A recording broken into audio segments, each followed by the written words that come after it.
Coming up on this episode of the Spiro Podcast. You should block out time that you want to be proactive to get things done. Welcome to the Spiro Podcast, managing your real estate photography and videography business. With your hosts, Todd Kivimaki and Craig Magrum. Welcome to the Spiro Podcast, managing your real estate photography and videography business. Spiro is a software platform designed to really help you manage and grow your real estate media and marketing company. I'm Craig Magrum. I'm the host of the podcast, and along with me, as always, our owner and founder of Spiro and co-host of the Spiro Podcast, Todd Kivimaki. Hey, how's it going, Todd? Craig, good to see you today. I was late to the Managing Your Time podcast. So Craig said he wasn't going to say it, but I love to make fun of myself. So yes, I had to postpone. Something came up. I was late to my own podcast. So don't listen to anything I say today about time management. That is going to be our topic. Craig. Yeah, good.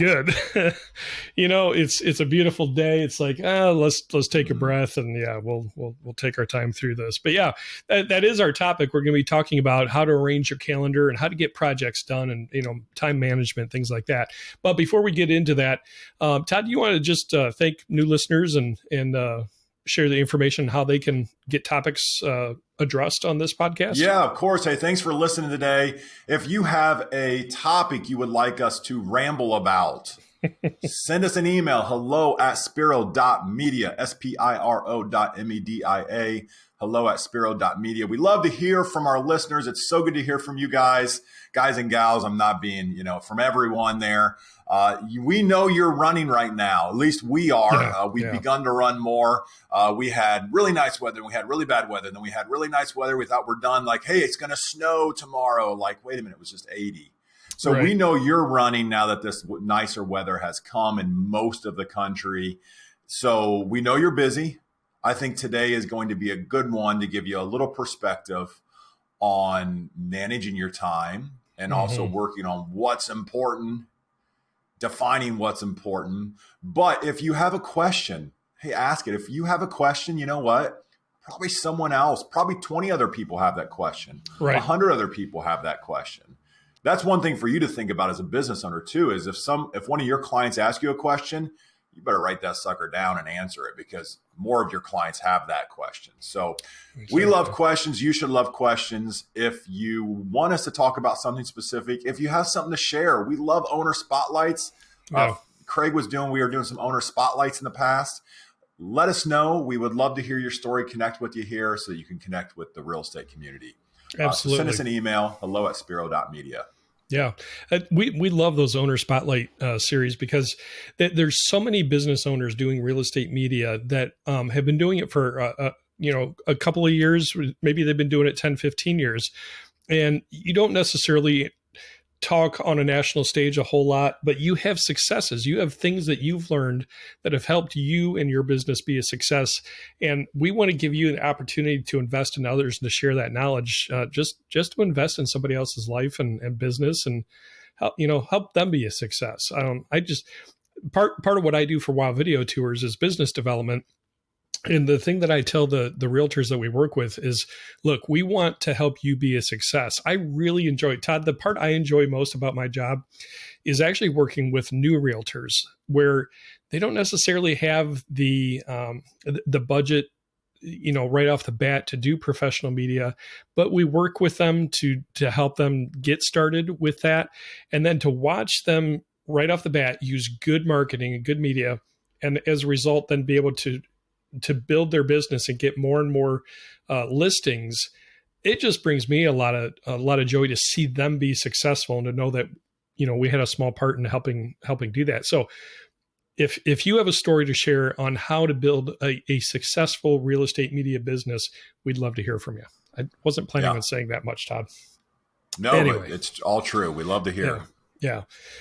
Truly just enjoy encouraging each other and building each other up. All right. So, like Todd said, drop us an email, hello@spiro.media. So Todd, let's go ahead and dive into this. Since we're talking about time management, we don't want to waste too much time.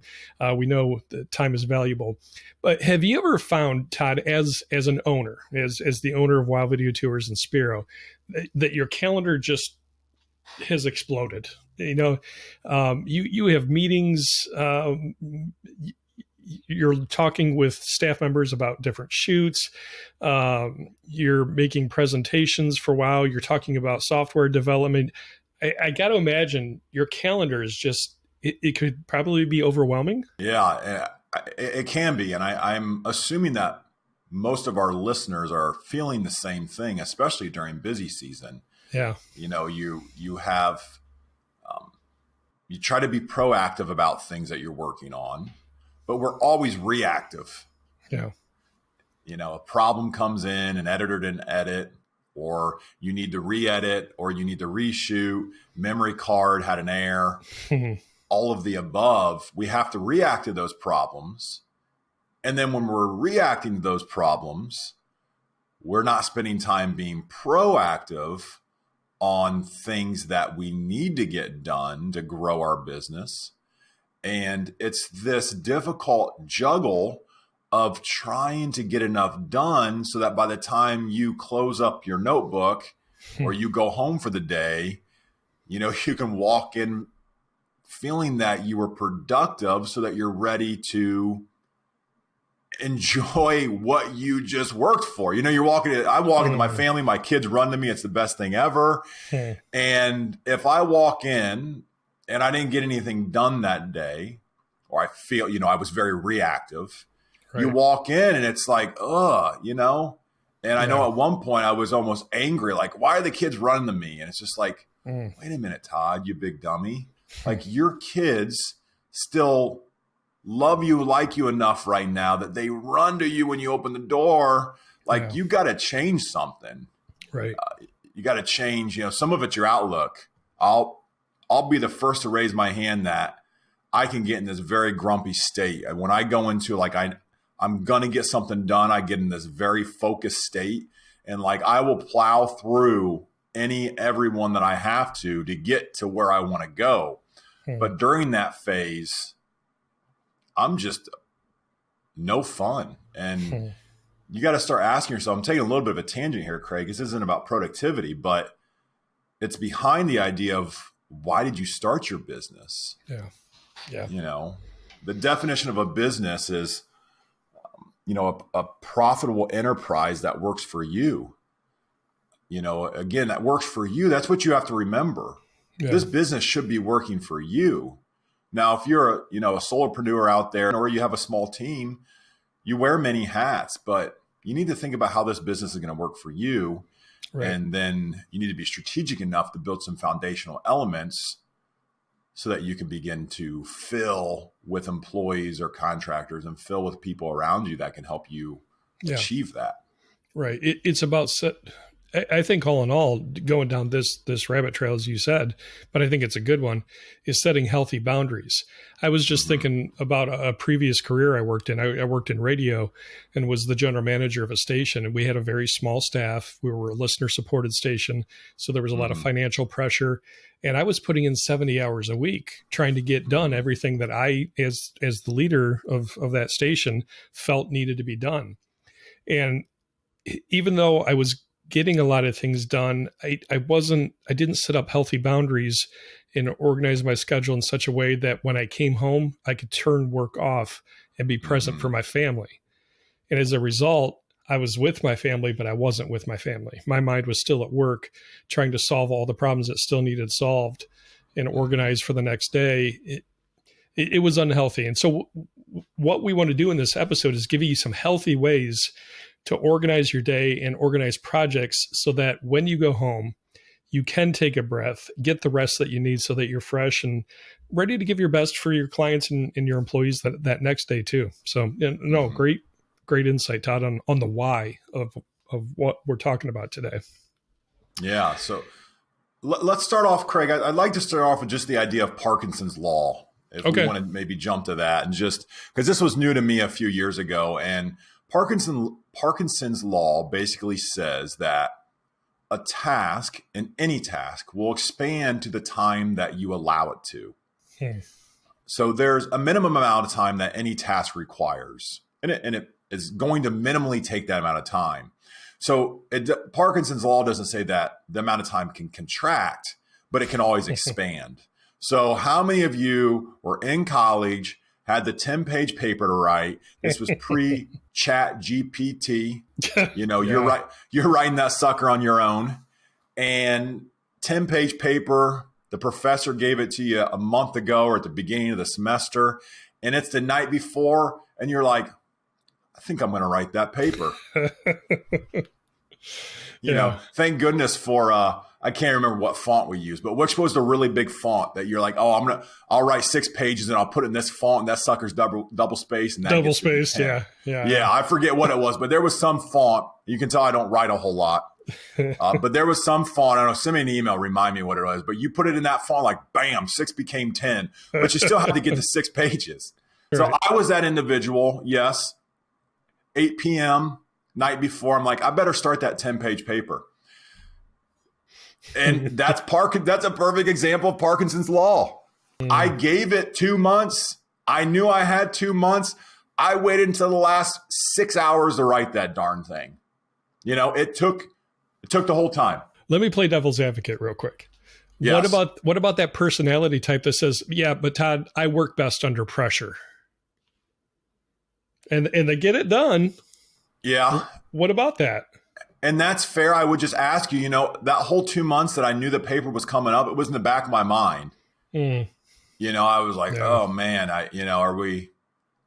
what are we doing tonight? I hate to admit, I played Halo, we played Halo and because I lived in the dorms, we were all networked together. This is before playing online, y'all. So I know some of you don't know pre-playing online, but we were lucky because the whole network was connected in a big LAN. So you could connect an Xbox, and then your buddy 3 dorm rooms down and 1 dorm room, one building over could all play. And then you could run to their dorm room and, you could talk trash afterwards, but that's neither here nor there. So am I gonna waste the whole night playing a video game or doing something else, or am I gonna write that paper? Procrastination versus mental awareness versus your right brain versus left brain. Again, our right brains are very methodical and they're very slow to process. Our left brain is very, 2 million thoughts a second. It processes subconsciously. I would argue, and again, I'm a real estate photographer, so take it for what it's worth. I'm no doctor. I'm no psychologist. I do enjoy this type of information, but I would argue that having that subconsciously even on my brain was impactful in a negative way over the course of time. And yes, I'll say the same thing. I work great under pressure. Like I just know I had to get it done. I wrote it in 6 hours, and it worked for me. But I would argue that that's probably not a healthy way to treat your business. Right. One, think about it. Think of the image that gives to you, your clients of you. Are you always showing up? Okay, let's just talk about shooting houses. So if you have a 10 o'clock appointment, are you getting there at 10 o'clock, 10:01, 10:02? What do your clients think about that? Every time you're there, 10:01, 10:02. And you might say, hey, my clients love me, and they might. But I would argue with you that you pull up that new client and you pull up at 10:01, I'm from the breed that, if you're on time, you're late. Yeah, so that's me. That's me. I think I would rather you get there at 1:45 and you sit in your car and you wait until someone shows up so that when your new client pulls up, you're like, hey, I'm ready to go. Hey, nice to meet you. And you give that impression of being early. Right. So, there's pros and cons to both of it, but I would just always ask you, you're out there. Your clients have opinions of you. They are going to form them on their own. And if you're always the person that's running late, what does that say about you? You might get away with it, like I said, but I do think it does play into your image. Right. And going back to that, the thing that you mentioned about the project has been out there for 2 months, and subconsciously it's in the back of your head. I think there's probably some unconscious stress that you're under, knowing that you have to get this done, but you're carrying it that whole time. So why not just address it and get that project done and feel good about it, and then have that out of the back of your head so that you can think clearly for the next project that you've got to work on. Exactly. Yeah. And we've all been there. Where just efficiency, it's worked. The timing's worked. We were able to be proactive, and think of how good that feels. Mm-hmm. You know, think of a time where you had an assignment, and this could even be a work assignment or a job, and like you nailed it. You got it done. And you're like, wow, I delivered that thing early. Like that feels good. And I do think there is value in continuing to build on that. You know, subconsciously you go from thinking like, hey, I get everything done early. Mm-hmm. And the difference of that is like, yeah, I'm probably late most of the time. Like who has that friend who you're like, yeah, they're always 15 minutes late. You know, like you call it their time. Like it's, you know, Sally's time, or we're on Dave's time, or we're on Joe's time. Like then that's late. Like that's just, I don't know that you want to define yourself like that. Right. So, okay, as we kind of dig into then maybe some specifics, some tools that we can use to help manage that time. Obviously, you know, we're going to be using a calendar of some sort, whether you're old school and you keep that paper hard copy, you know, calendar, which I still see used. There are some people, I think they might even be reverting back from technology and going to paper. I'm not sure. But, you know, whether it's a hard copy or we've been joking offline here about the first technological calendar that I remember was my Palm Pilot. Man, that first Palm Pilot I got, I'm showing my age, Todd. I felt like hot stuff. I'm like, look at this technology I got. I'm organized electronically. You know, looking back on it now, I'm wondering, okay, was I just a geek or a nerd? Which is probably the case. But you know, that first electronic calendar to keep myself organized.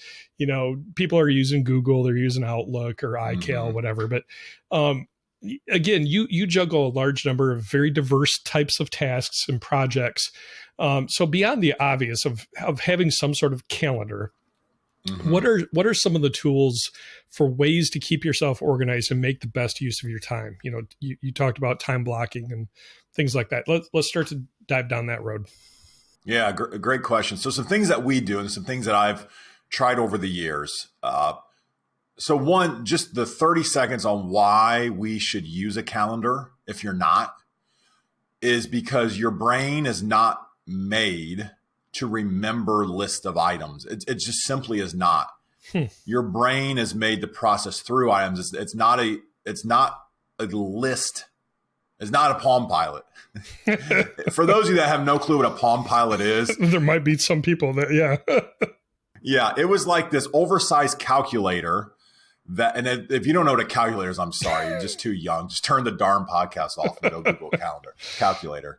They used to exist not on your phone. Like there was a calculator, and if you were cool, it had a little bar in it that you never had to put batteries in it. Well, they made them bigger, and then they put more memory in them, and it basically was a digital calendar. And it was great because the fact that you can lose your date book. Okay. So your date book, if you have it, and if you're listening to me right now, I'm waving a date book in front of the camera, like you can see it on a podcast, on an audio podcast. I know.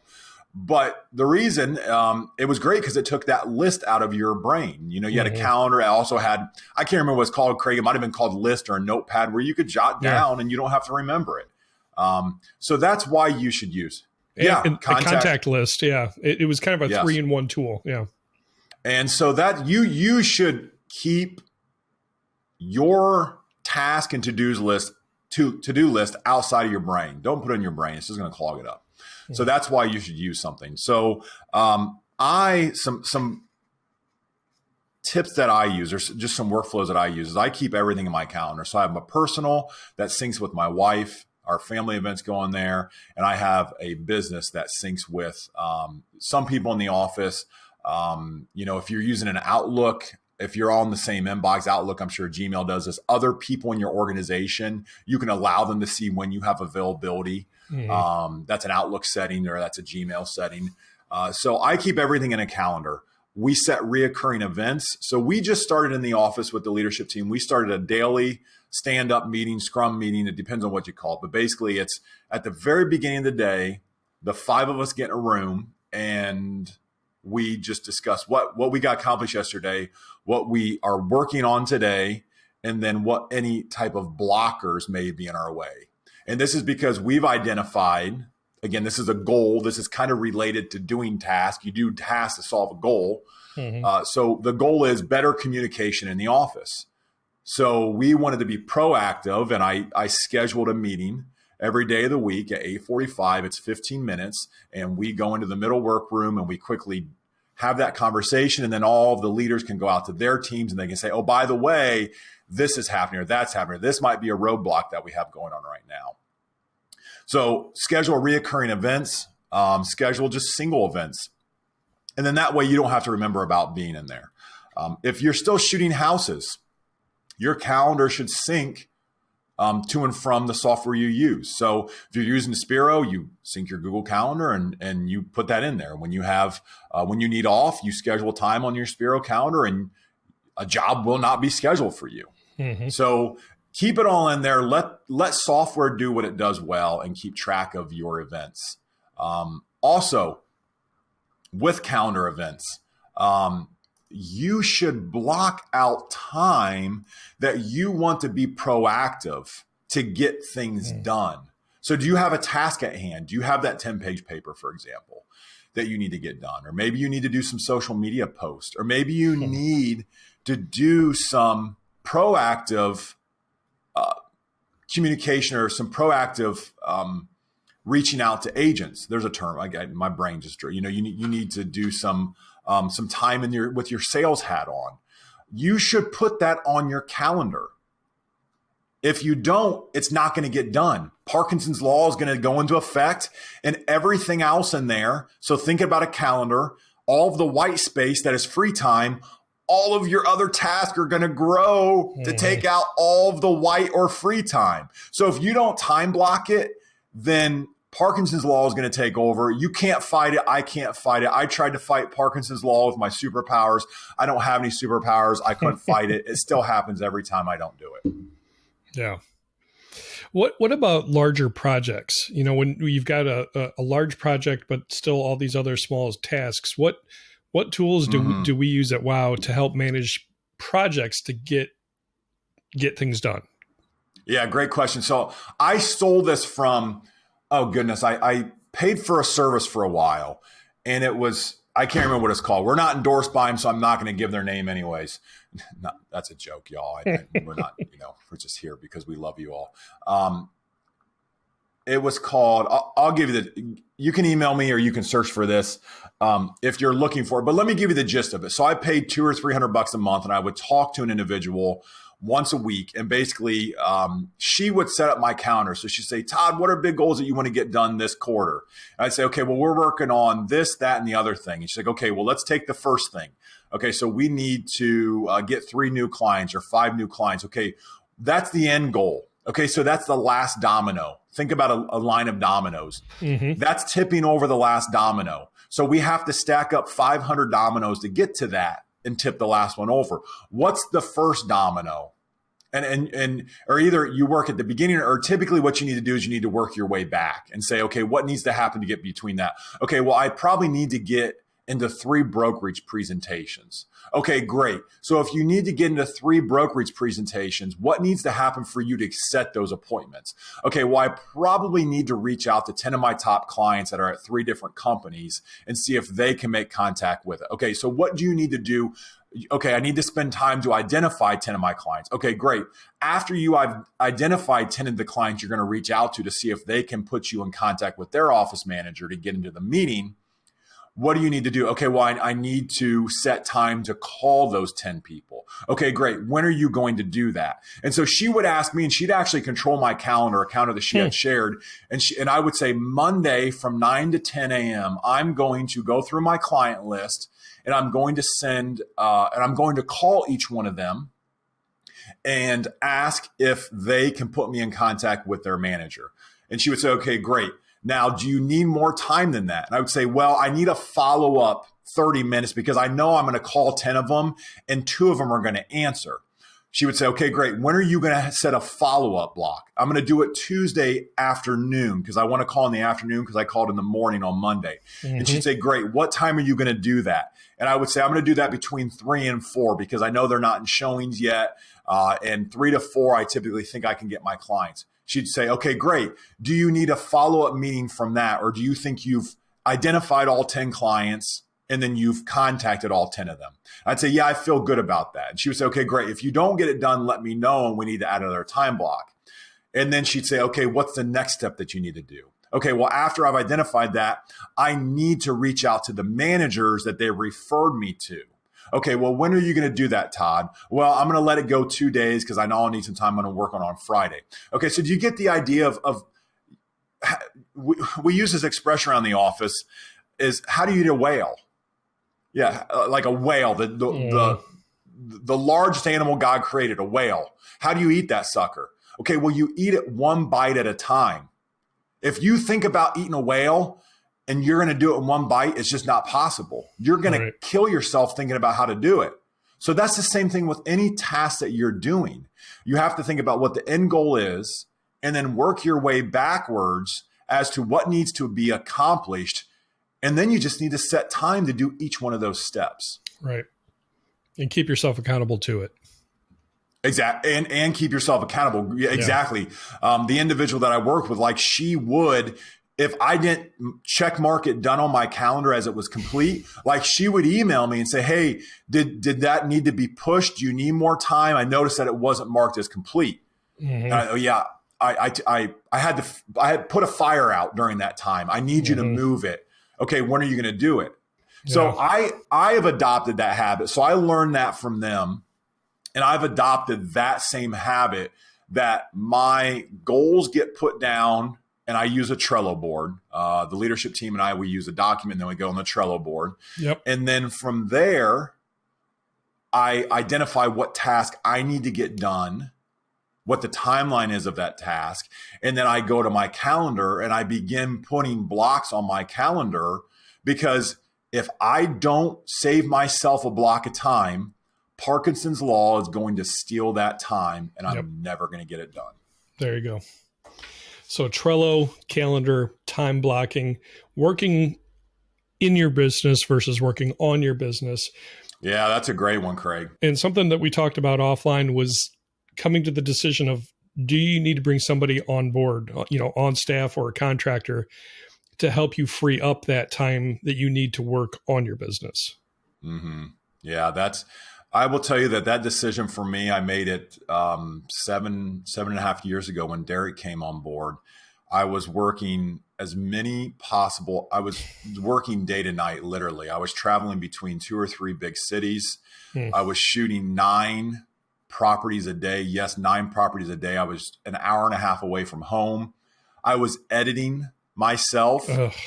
That was before we outsourced editing. Yeah, that was so. And I was trying to book more appointments because we were going in this rapid growth. So I'd have a big name, a big realtor name or a broker call me and I'd book the appointment and I was working. I was waking up at 3 a.m. With my head on my desk and while I was editing photos because I wanted Cindy to get her photos first thing in the morning. Yeah. And I was 8 months behind billing anybody because I just wanted to take care of my clients. I wasn't worried about, I was worried about billing them. I need to bill them, but I was like, hey, that affects me negatively, not them. Right. And that's a myth. That does negatively affect your clients if you don't bill them on time. Because again, you look like you're not on time. Yeah. Now the system does all that. We've automated all that.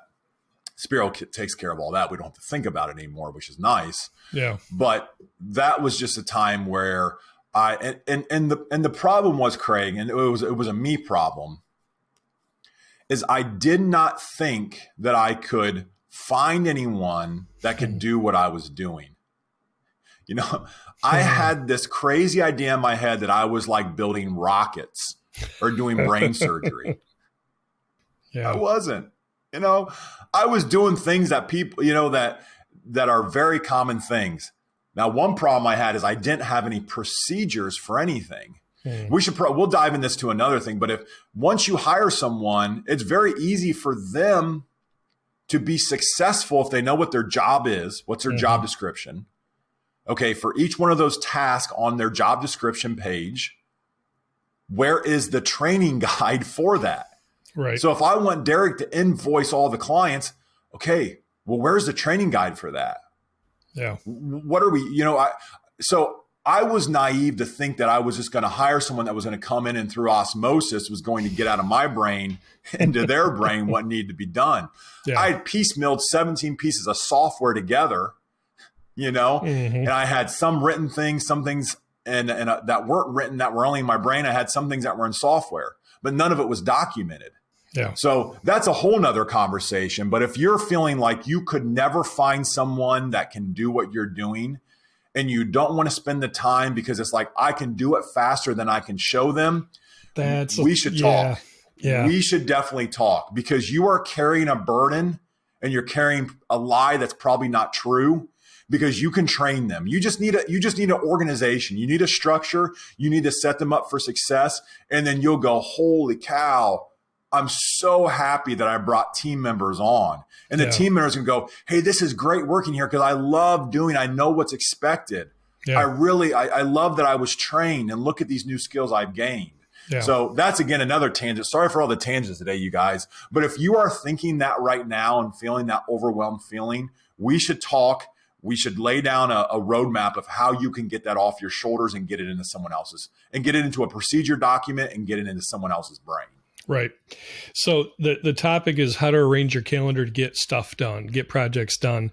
But there's tools to do that. We talked about a couple of them, but it's those foundational principles of time blocking and organizing and basic utilization of a calendar and prioritizing your business that really is the start of using tools. You can have all the tools and resources in the world, but if you don't understand the foundational principles of organizing your time to get stuff done, you're just going to be spinning your wheels. So great insight, Todd. Lots of resources out there. Some of the tools that we use, for say sales management, Pipedrive, Nutshell, right now we're using Basecamp, for some other things. Calendly is always, a good thing of setting appointments. So there's tons of tools out there. You can research those, but organize your time your, cut out time blocks to get things done and keep yourself accountable. Look at hiring the help like that Todd just said, so that they can do some of the tasks that you don't need to, so that you can work on your business. Yeah. Exactly. Basic stuff, but it's a good reminder. I'm thinking of ways I can apply this just in my daily activities as well. So Todd, thank you for all that. Hey, my pleasure. If this seems overwhelming to you, just take one thing. That's all you have to do. If you're not putting a time block in to grow your business, do one this week. Yeah. We're at, this is Monday when the podcast hits. So this is a great time. So when you get back, and if it's Monday evening, just put one time block for 30 minutes or an hour. Okay. And put down what it's going to be. And again, this should all tie into your goals. Craig, we really should have done a podcast on goals, setting goals first, because we kind of went the wrong way. But put a time block down, and then email me. Tell me when it is and what it is.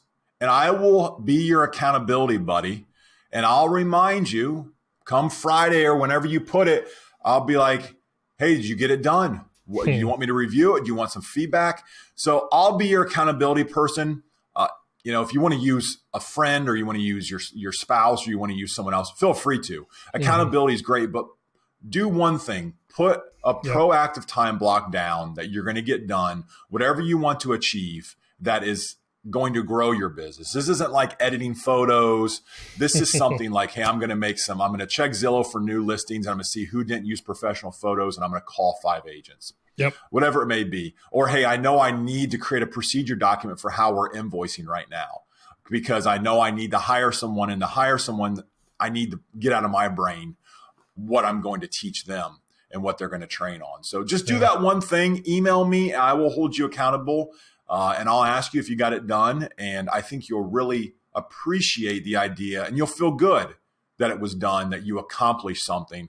It's a small snowball that you're going to keep rolling. That's going to grow huge, and it's going to be just a fabulous way for you to get things done. Yep.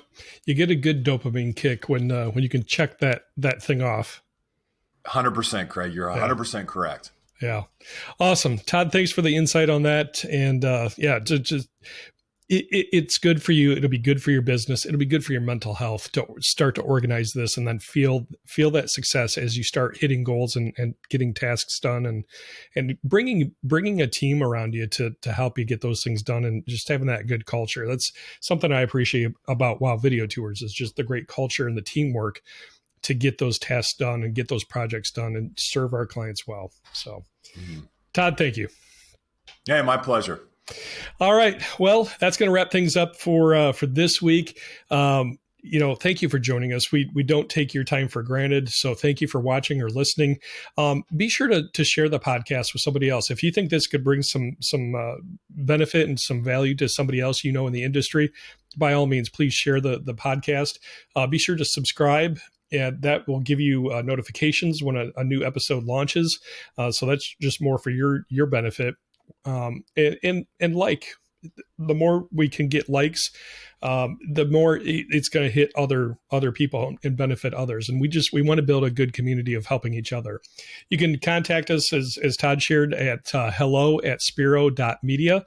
Feel free to share your thoughts, your comments, your insights, and your experience. We would love to share those things on the podcast as well. And if you have questions about the Spiro software, we would love to talk with you about just the benefits of using Spiro to help you manage and grow your real estate media and marketing business. You can stop by the website at spiro.media, or again, just email us. So don't forget, you can catch the podcast, both a video version on YouTube and on any audio podcasting platforms that are out there. Whether you're listening as you're driving to that next appointment or watching back in the office, multiple ways to do that. And again, just want to thank you for taking time to watch and listen, and hopefully finding some value in this. It's a busy season. Things are heating up, hopefully, for you. But take time to breathe and just count your blessings. Take a breath. Have a great week. Thank you for joining us for the Spiro Podcast, Managing Your Real Estate Photography and Videography Business. This is a production of Spiro and Wow Video Tours. You can find out more about Spiro's real estate media business management software at our website, spiro.media.